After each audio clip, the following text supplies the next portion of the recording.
Yes, I'm joined by my good friend and colleague, Ben Kosky. Ben, you've got a book coming out about Queen's Park Rangers. Let's look back on your time as a supporter. What is your earliest memory? How did you become a fan of Rangers?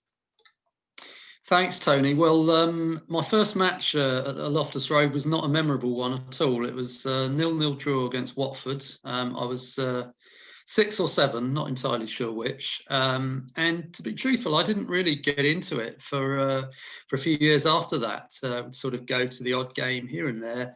Probably the season I really started to get interested was 85-86, and particularly the run to the Milk Cup final. Other memorable matches along the way that season, like the 6-0 against Chelsea, which I was fortunate enough to attend.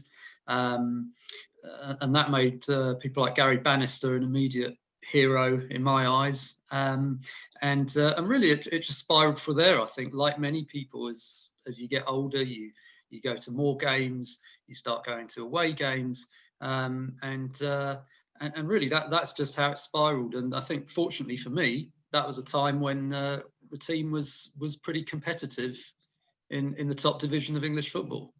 And then as you grew older, you became a reporter covering Queen's Park Rangers. That's, apart from playing centre forward for the first team, that's the ultimate dream, isn't it?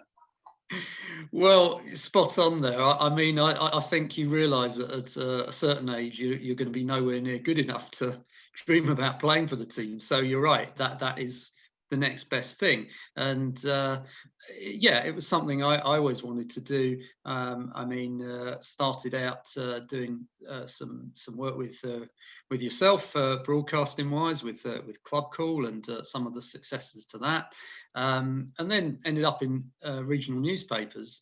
But I think for me, yeah, there was always the hope that someday you'd get the chance to be the guy who reports on Queen's Park Rangers, and eventually that came along for me. And I think, yeah, it's the sort of thing you really can't say no to, because you'd always wonder, well, what if?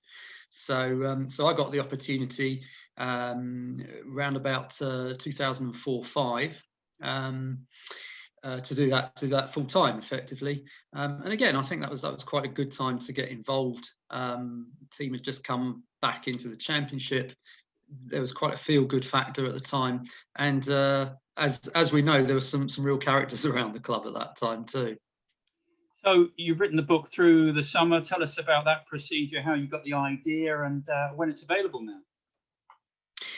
Sure. Well, I think, to be honest, the circumstances came about through the first lockdown in March. Like a lot of people, I suddenly had a very blank diary and thought, what am I going to do with my time? And a number of people had said to me at various times during the years, have you ever thought about writing a book? And I thought, well, now's the time. And I wanted to write about my experiences of reporting on Queen's Park Rangers, how the club changed, how my feelings changed, and how it all, I suppose, goes in cycles, really, with any football club.